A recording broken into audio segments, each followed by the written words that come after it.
Welcome to another first ride video, and today I'm on this absolute beautiful beast. This is Yamaha's 2024 R1.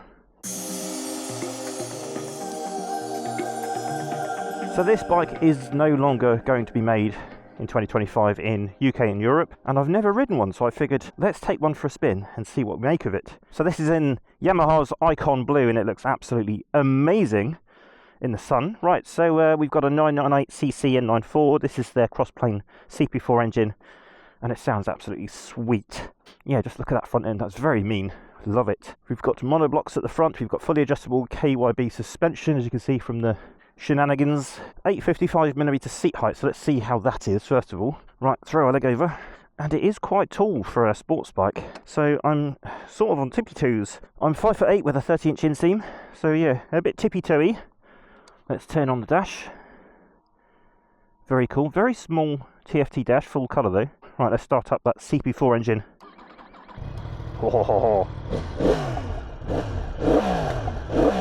Oh, that sounds incredible, doesn't it? Right, 200 horsepower, 113 Newton meters of torque.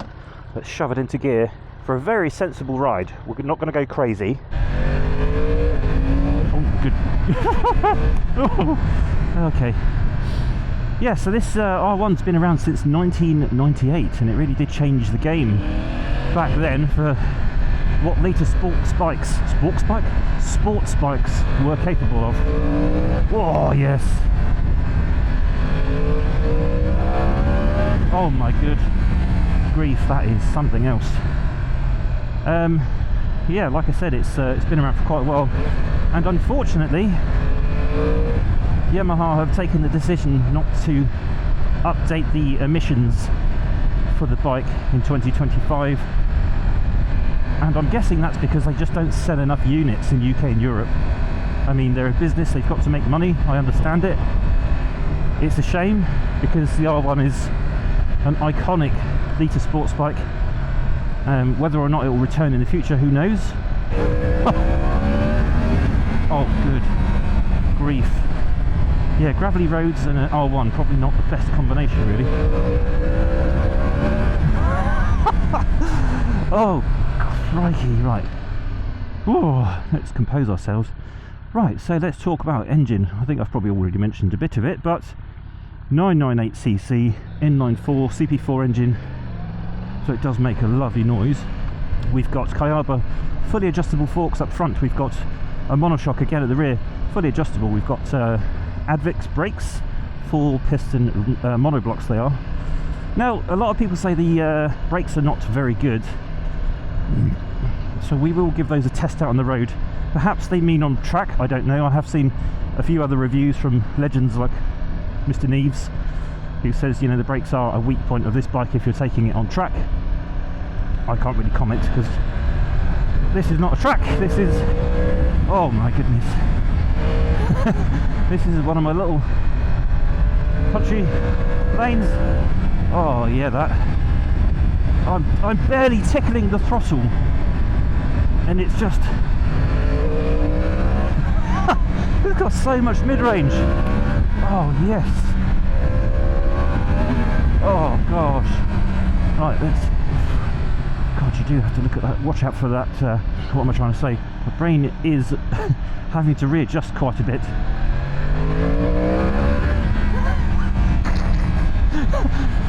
Do you know what, this thing is really silly. It really is silly, but it does make you smile. Oh. Okay, right. Yeah, so those brakes, oh god, yeah. I mean, for the road, they feel like, I mean, they feel like they want to throw me over the front of the bike. So road, so far anyway, just this, oh yeah, little test, it's fine, but good parking. Thank you. Can't you see? Yeah, for road stuff, brakes are fine. Perhaps if you're doing super quick, you know, flying around quicker than you should be on the road, you might notice some brake fade. That's what some people on track say, that you do get brake fade. But for the road, yeah, absolutely fine.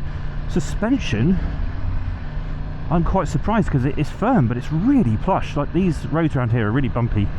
They're quite poorly maintained, as you would expect in the UK.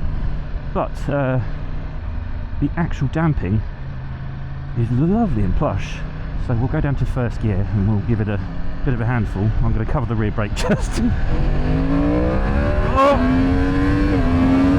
Oh yeah, okay. That is just ridiculous.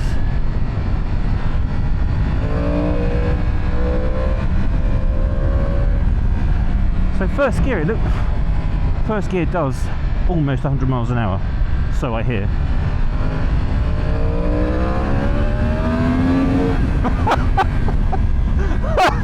Oh my good grief.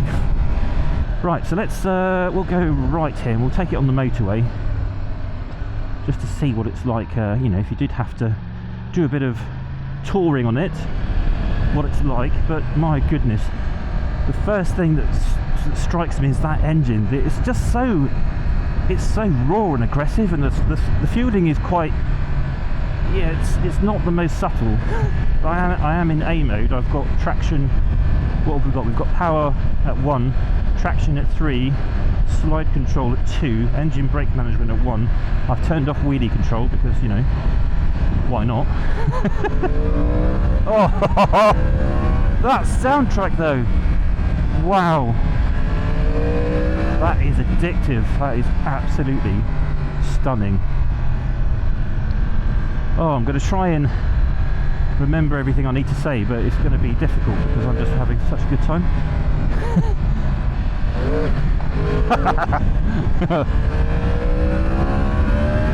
Oh my goodness. Right, so yeah, seating position is as you would expect. It's a sports bike. It's not just a sports bike. I would say this is a super bike. Now okay, it might not be up there with the likes of the new Ducati Panigale V4 and the new S1000 RR, but it's very sporty. It's a super bike. You know, your bum's in the air, your wrists are all the way down there. It's not all that comfortable. Yes, you can grip the tank and relieve your wrists a little bit, but yeah, then your legs are going to get tired. So in the real world, I know some people have toured on these. One of my friends, Ed, if you're watching, you are an absolute masochist. There we go, let's get up to motorway speeds. Quick shifter as well, it's very nice, very smooth. So we're in top gear, we're tickling the idle just over 4,000 RPM. It's actually a little bit boggy down. There's quite a bit of wind blast. It's hitting me straight in the Chevy Chase. But you know, that's to be expected from this screen. You could probably get a double bubbly, but it's not too bad. And actually, at this speed, it's fairly comfortable. So perhaps this is what Ed meant, that you could do all-day European motorway speeds and not be in absolute bits, which I may well agree with. It's just the slower stuff that you're gonna, well, I would struggle with. These are really super bent up, so they would hurt as well. Heat management, now it is a really warm day today. It's about 27, 28 degrees at the moment. And I can certainly feel the bike is warm underneath my bottom. And I can feel like my right calf is a little bit warm as well. So I think if you're going to be doing stop-start traffic on this bike, you're going to feel a bit of heat for sure. But yeah, it's yeah, like I said, at this speed it's not too bad. My lower back is complaining somewhat, however. And that, officer, is why I had to go quicker. Handling, as you would imagine, from a litre sports bike is absolutely sublime. Goes where you want it. Obviously I've not been pushing the bounds of what it can do because we are on the road, but yeah, feels very, very planted, very confidence inspiring. It's got a massive 200 rear section, which could get a bit costly if you have to change your tyres, and I imagine with all that power, all that 200 horsepower, they're not going to last too long. The tyres this has is Bridgestone Battleaxe RS 11s, and for this sort of stuff they feel sticky as heck. Oh, first gear is just so aggressive. Oh my god, right, let's talk about some electronics. So we've got, as you would imagine, we've got all the toys. This has got an IMU, so we've got lane sensitive ABS traction control, it's got slide control, we've got engine braking management, so you can choose how much engine braking you want. You've got launch control if you want to fire it off the line. You know, wheelie control. I don't think it's got cruise. No, it doesn't look like it's got cruise control. You've got a lap timer. You know, you've got a couple of different modes. You've got a track mode, road mode, and obviously riding modes. My wrists are really starting to hurt actually at the moment, so grip with the knees, grip with the legs I should say. There's a nice cutout on the tank. So it's, but then of course my my legs are not as strong as they used to be. Look, essentially it's not a super comfortable bike to ride if you're just pootling around. I don't care who you are, I don't think it's that comfortable. I don't think that's a shocking thing to say, that a litre sports bike is not comfortable. I think that's fairly sensible and expected. What's the temperature doing? God, it's 85, so it does run a bit hot. And I did ride this the other day and it was well over 100 when I was in traffic. Yeah, well, let's do a third gear roll on. 40 miles an hour. Not too bad. It does get a little bit bogged down actually if you're in the wrong gear, which is quite surprising, but it revs up really freely. Ooh. Yeah, nothing wrong with those brakes for the road. That soundtrack is just so flipping addictive. It just wants you to rev it, which of course then puts you into very silly speed territory. Let's talk about price quickly. £18,816. Not quite sure where that sits in relation to the Ducati Panigale V4 and the BMW S1000RR, because I haven't done my research, but I'll put them on screen. But I'm sure it's around about the same price, probably cheaper than those two actually, I would imagine. So here she is, the absolute lunatic that is the Yamaha R1. Oh, it's gorgeous as well, absolutely stunning. Those lights look really aggressive, like daytime running lights at the sides there, and these are the main beams. Now you do only get one on, and I believe that's kind of like a safety thing to make other road users not think that you're a car further away. Whether or not you think that's a good idea or not, let me know in the comments. So there's the Advix monoblocks, 320mm discs or rotors. As you can see, this has definitely done a track day, it's quite bubbled up. There's your suspenders. Interesting to see that we've got, oh no, I was going to say I thought it had rubber hoses, but these are braided hoses on this, so that's good. 17 litre fuel tank, I think it's 200 kilograms or 201 kilograms wet weight. There's your CP4 motor, 200 horses at 13,500 RPM and 113 Newton meters of torque. Even stock, I think that sounds absolutely crazy. A Nissan rear caliper with a rubber hose by the looks of it. Nice rear light, like a 40k towel thing going on, LED indicators. The seat isn't too bad. I mean, let's have a look at the pillion position. Yeah, they're not going to like you, are they? Don't put a pillion on one of these because they'll just hate it. And there's the screen. Hopefully you can see. If not, I'll put some B-roll up. Hold down this little wheel here, which is really tricky and fiddly.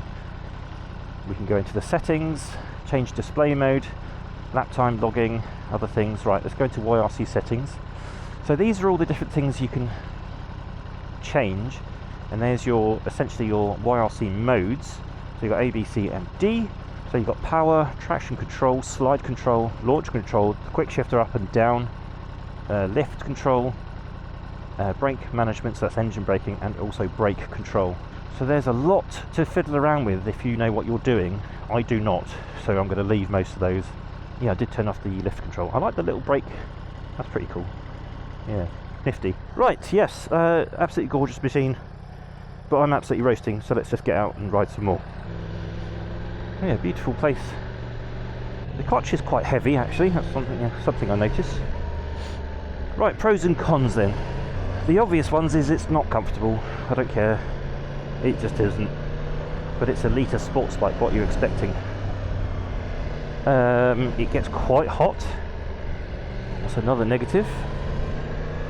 It's not going to be made from 2025 in Europe, or you could, let's put it this way, you can't buy it as a road bike. You can buy it for a track bike still in the UK and Europe, but it'll only be sold as a road legal machine in other countries. So it will still have development going forwards, just not in Europe and UK, which is a bit of a shame.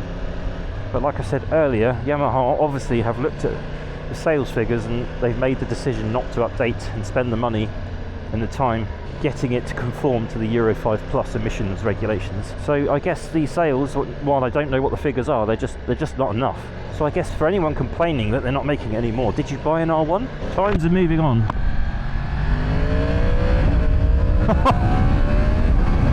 Oh my giddy aunt. Yes, my aunt is giddy.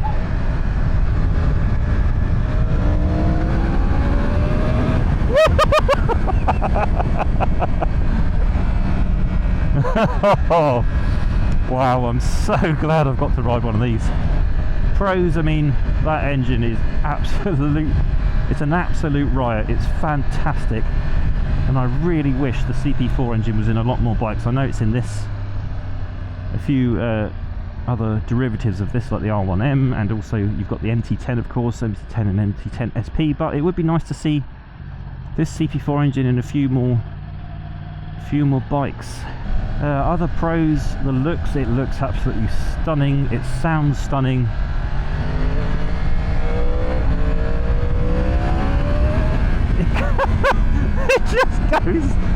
It goes like an absolute rocket ship. Handling is brilliant too. Oh, we're wheeling in a corner, that's great. Oh yeah, wheeling again. Oh my god.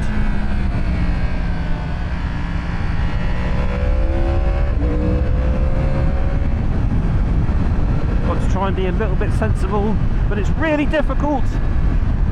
Oh, right, I think I've talked about pros and cons, but yeah, I don't know. I think that's all I can say. It's a very visceral experience, and yeah, I'm just glad it exists, and it's going to be a shame not to see it in showrooms in 2025. You can still buy them for the track if you want, if you've got a bit of flush cash.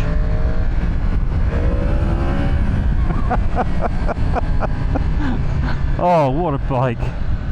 Not my usual sort of cup of tea really, but oh, gotta hand it to Yamaha, they do know how to make exciting motorcycles. Right, brake. Oh, good grief. This is fun. It's a litre sports bike with 200 horsepower. You kind of know what you're going to get, but having said that, engine performance it's still surprising. It's so raw, and you know, I recently rode the M1000R, and even I think this is more impressive because it's just so raw, whereas the M1000R is smooth and it has that beast mode in the middle. This just seems to be like, just wants to bite your hand off from the get-go. But it's a weird one because it's also quite peaky. It's like a real dichotomy, if that's the right word, I don't know. I've left my blooming thesaurus at home. Oh my god! Oh, my spine has left the chat. Oh god. Oh yeah. So yeah, it's like I said, 200 horsepower sports bike. It's not comfy, but by jingo, is it bloody good fun.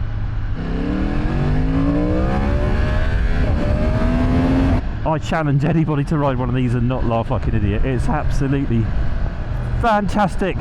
Right, thank you so much for watching. I've been EnglishBikerDan. Remember, if you go out today, ride safe but have fun, otherwise what's the point? And until next time, you take care. Peace.